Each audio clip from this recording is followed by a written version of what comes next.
the older attendants, and huge dark rooms, and it was very frightening for them. And I mean, coming from a village where you had a lot of running around, freedom, and then suddenly you are put there, it must have been quite intimidating for him. So then I think once a month, my mother came. So when my mother came, I feel very happy. Then my mother about depart, I feel little uncomfortable, little sad.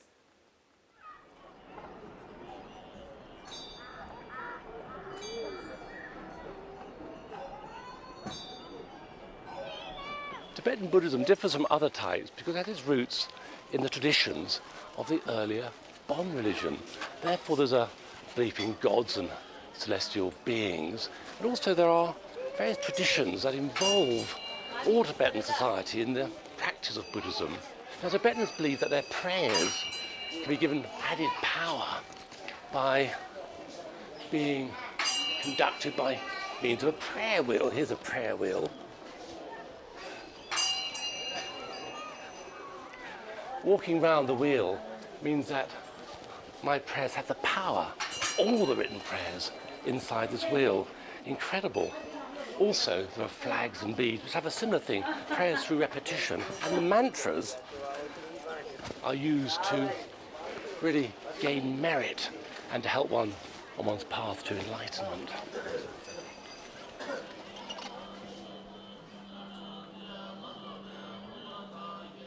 Prayer wheels can contain up to a mile of written prayers. They are symbolically recited with every turn. Pilgrims earn merit and concentrate their minds on the mantras they're reciting as the wheel turns.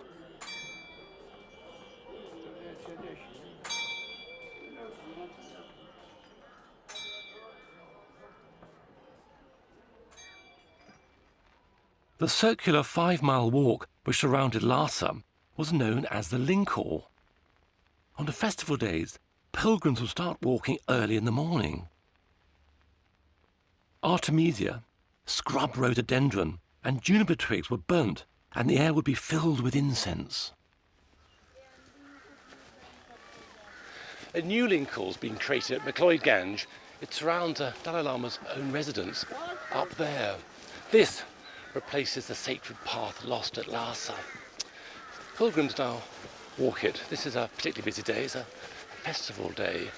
These days, I say, they just walk it. In the past, pilgrims would prostrate themselves along the route, and that was done rather like this. One simply stops, says a prayer, and then one measures one's length on the ground, right way down to the bottom and up again. And so one goes, right around the path. I put my feet where my head was and down I go again.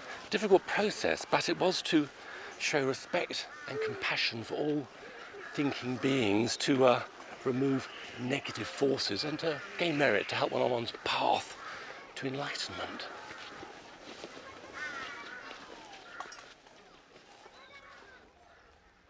Jampa Chodron was a young nun living in Lhasa at the time. Down here, there would be people doing the up-sideways prostrations as well as the forwards prostrations. I did a Lingkhor circuit. I took 6 days and morning. I didn't manage to do any sideways prostrations, but I managed to do one circuit doing the forward prostrations. Here they are making the descent. Sometimes when you are prostrating here, you would nearly fall down the hill. In the afternoon during the midday sun, you couldn't do the prostrations, you could have a rest. Friends would bring you meal, so you would have a lunch break. Jampa Sultram and Tenzing Choni Tara also did the Lingkhor circuit. So, as we were talking about this yesterday, it turns out that we both happen to have done the full body length prostrations and made the full circuit. It would vary how long it would take to do the full body length prostrations, depending on the individual. The fast ones would do it in 3 to 4 days, Others might do it in short stages, so it would take about 7 to 8 days to do the full circuit.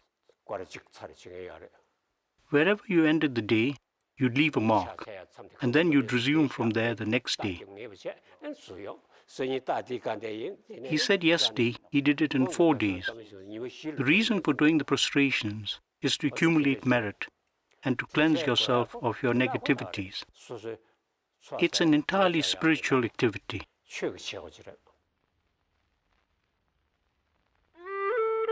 On festival days, the cabinet and senior civil officials also walked the Link Hall. But they would get very hot in their heavy ceremonial costumes, and so would stop off the British mission for a cup of tea.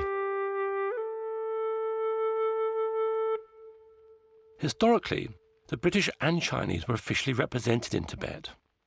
British pressure to allow trading had led to the establishment of a new British trade mission in 1937, and in the mid-1940s, a Chinese representative arrived in Lhasa. Relations with the British were cordial, while they were more tense with the Chinese. Dr. Sun Lien Shen, seen here being welcomed by Jigme Tering, the Tibetan finance minister, was a representative of the Chinese nationalist government. At home, China was in the midst of a bloody civil war between the nationalists and the communists. Life in Lhasa continued according to ancient custom and practice. The Dalai Lama lived in the Potala during the winter and the Norba Linka during the summer. Twice a year, the civil and religious hierarchy accompanied him on his move from palace to palace. Identified by the peacock-feathered umbrella, which accompanied his sedan chair or palanquin, the whole population of Lhasa watched silently for a glimpse of His Holiness.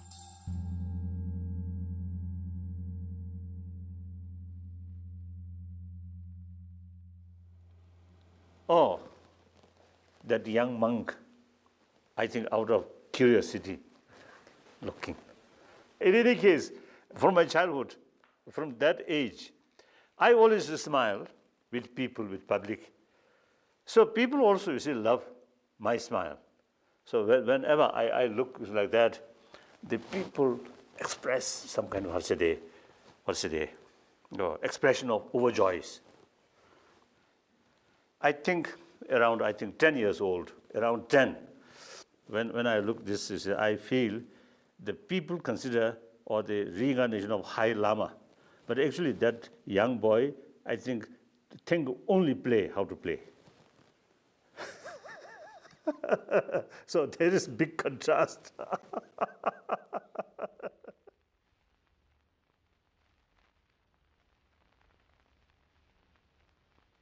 The Tibetan year is marked by many religious festivals. Here, at the Dalai Lama's own Namgyal monastery, thousands of people gather to celebrate New Year. This takes place in late February, early March. But sadly, far fewer festivals are celebrated now than they were in Tibet.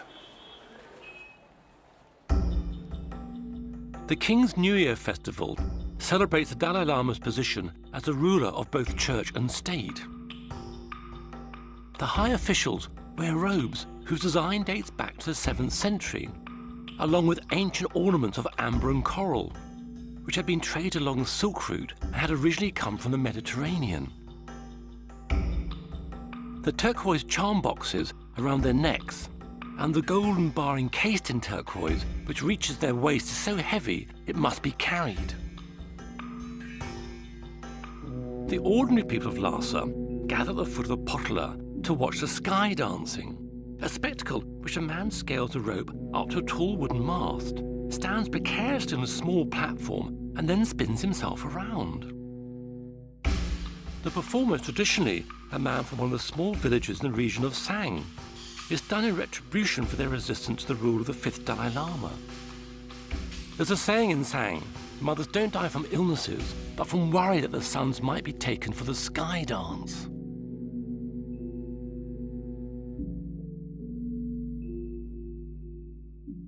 The casting out of the votive offering was one of the biggest and most elaborate of the celebrations.